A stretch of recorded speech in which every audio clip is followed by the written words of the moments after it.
From a goalkeeper who launched himself into a defenseless man's skull and walked away without so much as a yellow card, to a striker who has bitten 3 different human beings during professional matches, to a man who ended his own legendary career by headbutting someone in the chest in front of a billion viewers. This is the greatest World Cup villains ever tier list. Zinedine Zidane, the headbutt. Zinedine Zidane was, by July 2006, one of the most respected footballers alive. 3-time World Player of the Year, Champions League winner, and a man widely considered to have the kind of grace and composure that made him untouchable under pressure. Then came the 2006 World Cup final, France versus Italy, extra time. The score was 1-1 and Zidane was jogging up the pitch next to Italian defender Marco Materazzi, who had been holding his shirt to slow him down. Materazzi later admitted he had apologized twice already for the shirt pulling. The third time, Zidane said something like, "If you want my shirt, I'll give it to you afterward." Materazzi's reply, which he eventually confirmed years later, was that he would prefer Zidane's sister, and used a far more vulgar word than that. What happened next has been replayed more times than almost any single moment in World Cup history. Zidane turns, plants his feet, lowers his head, and drives it directly into Materazzi's chest, sending him to the ground. The referee didn't see it live. Nobody around them reacted immediately because the play had already moved up the pitch with the ball. It took a fourth official watching a video monitor to confirm what had happened and get a word to the referee. Zidane was sent off in the 110th minute of the World Cup final, in what was already announced as the final match of his career. He walked past the World Cup trophy itself on his way down to the locker room, head down, never to play professional football again. France lost on penalties. Italy won their 4th World Cup, and the man who had carried France through the tournament with one of the great individual World Cup runs in modern history ended it with a 3-match ban and a headbutt that got its own French novelty song that reached #1 on the charts. Years later, Zidane said he would rather die than apologize to Materazzi. He has also said that the headbutt was not something he was proud of. Both things, apparently, can be true. S-tier villain, purely because of the stakes. Nobody else on this list sabotaged their own World Cup final while it was still happening.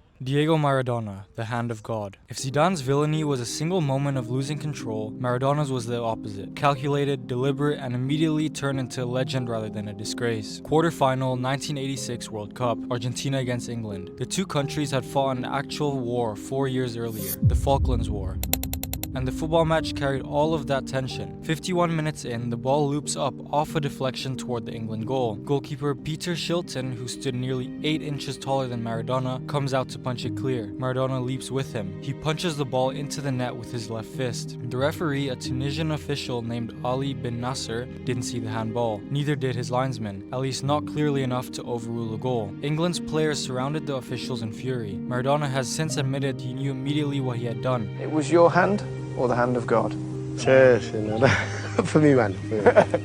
And that he sprinted to the corner to celebrate before anyone could second guess the decision, telling his teammates to hurry up and embrace him so the goal would be harder to overturn. The goal stood. Argentina won 2-1. England were eliminated. And 4 minutes after the handball, Maradona scored arguably the greatest individual goal in World Cup history, dribbling from his own half past 5 English players to make it 2-0.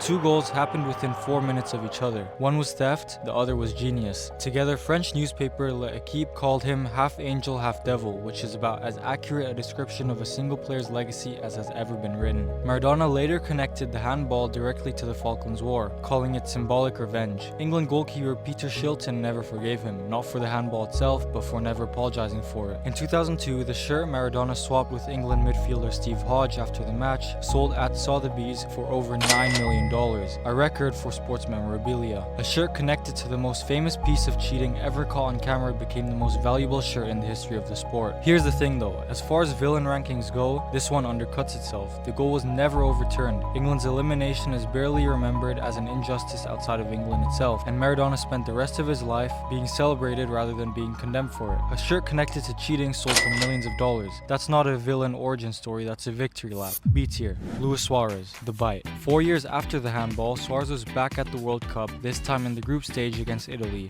with Uruguay needing a win to advance. In the 79th minute, with the score still 0-0, Suarez and the Italian defender Giorgio Chiellini collided in the penalty area. Suarez bit him on the shoulder. Television cameras caught the whole thing. Chiellini immediately pulled down his shirt to show the referee the left mark on his skin. The referee somehow did not see it happen and took no action in the moment. Uruguay scored the winning goal 1 minute later and advanced. FIFA's punishment announced 2 days afterward remains as one of the harshest in the organization's history for an on-field accident. Suarez was banned for 9 international matches and banned from all football-related activity, including training with his club, for 4 months. It immediately ended his World Cup. He couldn't even attend matches as a spectator. Here's the detail that makes this genuinely strange rather than just funny. This was not Suarez's first biting incident. He had been suspended for biting an opponent while playing in the Dutch league in 2010, and suspended again for biting a Chelsea defender while playing for Liverpool in 2013. By the time he bit Chiellini at the World Cup, he had bitten 3 separate professional footballers across 3 different competitions in 4 years.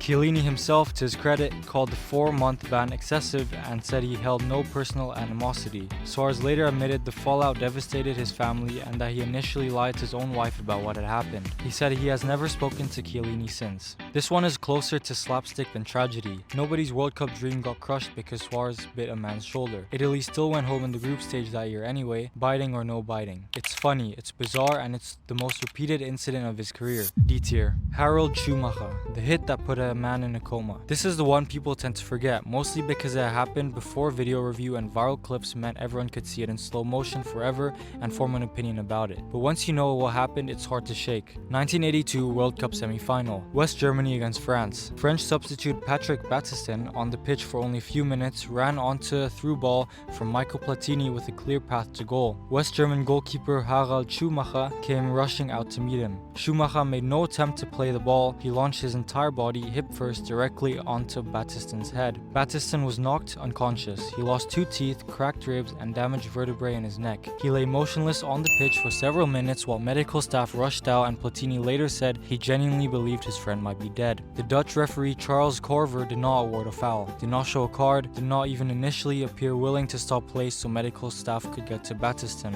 When asked about it afterwards, Schumacher's response was that he would pay for Battiston's new teeth. The remark made him by his own later admission, the second most hated person in French history in a newspaper poll. Adolf Hitler came in first. Schumacher beat the man behind World War II for unpopularity in France. It got worse. Schumacher later said that there were attempts to take his children from school in the aftermath, with strangers showing up, trying to collect them before teachers recognized something was wrong and called the police. He says he needed bodyguards for a period of his life because of a single tackle in a World Cup semi-final. Schumacher and Battiston eventually reconciled. Schumacher said decades later that his biggest regret wasn't the tackle itself, since he genuinely believed that he had a right to challenge for the ball, but the careless way he talked to the press immediately afterward before he understood how badly Battiston was actually hurt. Here's why this one sits at the bottom of the tier list rather than the top, even though it's the most violent thing on it. No card, no penalty, no apology that landed, no consequence inside the sport whatsoever. Schumacher played in the final 2 games later. He won the World Cup runner-up medal, the same tournament he nearly killed a man with a tackle. There's no other entry on this list where the villain faced literally 0 in-game consequence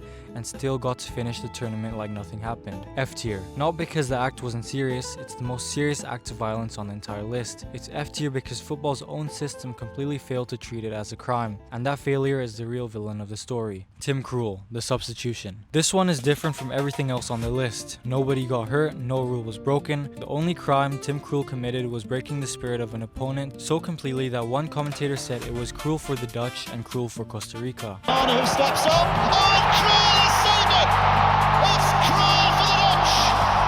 It's Krul for Costa Rica! And the pun stuck over a decade. In the 2014 World Cup quarterfinal, Netherlands against Costa Rica, the game finishes 0-0 after extra time, headed for penalties. With virtually no time left on the clock before the shootout, Dutch manager Louis van Gaal makes a substitution that had never happened before in World Cup history. He brings on a fresh goalkeeper, Tim Krul, purely for the shootout, replacing Jasper Cillessen, who had just made a save to keep the match level moments earlier. Cillessen did not look thrilled about being pulled off in the final seconds of the biggest match of his career. It got better, or worse depending on which side you were on. As each Costa Rica player stepped up to take their penalty, Krul walked toward them and started talking. Not threats, just calm, needling confidence, telling players exactly which corner he thought they were going to put it in, and getting right up in their space before they had even placed the ball down. Commentators at the time questioned whether the referee should have stepped in to stop it. The referee let it go. Krul saved Costa Rica captain Brian Ruiz's first penalty. He saved the 5th and final one too, from Michael Umana, sending Netherlands through to the semi-final 4-3 on penalties. penalties. A goalkeeper who had not played a single minute of the match before the substitution ended up being the entire difference between Costa Rica reaching their first ever World Cup semi-final and going home. Costa Rica had been the feel-good story of that entire tournament, a team nobody expected to escape their group, topping a group that included England, Italy, and Uruguay, and then beating Greece to reach the quarterfinal. They were 90 seconds of bad luck away from the biggest moment in their football history, and a manager's tactical gamble combined with one man's trash talk took it away from them. C tier. Now how do the villains compare? Put these side by side and a strange pattern shows up. The villain who paid the steepest price, Zidane, ranks highest because the stakes were the World Cup final itself, and he sabotaged his own legacy in real time. The villain who paid almost no price at all, Maradona, ranks lower because getting away with something and being celebrated for it afterward doesn't really feel like villainy anymore, it feels like winning. Suarez splits the difference twice. His handball cost an entire continent a shot at history, but the actual outcome still required a missed penalty from someone else, so the universe shares some of the blame. His bite, on the other hand, is mostly just bizarre. Nobody's tournament dream died because of a bite mark on his shoulder. And then there's Schumacher, who somehow ends up at the very bottom of this list despite committing the single most violent act on it, because football's own officials let him walk away clean. The system, not the man, is the real villain in that one. Krul doesn't even belong in the same category as the others, since he didn't break a single rule, but for Costa Rica, the gut punch was just as real. Sometimes the villain isn't the one who cheats, it's the one who simply refuses to let you have your moment. It turns out the worst villains, by the actual rules of the genre, aren't always the ones who did the worst thing, they're the ones who paid the least for it. Tier summary. S tier, Zinedine Zidane's headbutt. B tier, Maradona's hand of God. C tier, Tim Krul's substitution and shootout trash talk. D tier, Luis Suarez's bite on Chiellini. F tier, Harald Schumacher's tackle on Battiston. If you enjoyed this video, please consider hitting the like and subscribe button for similar football tier lists.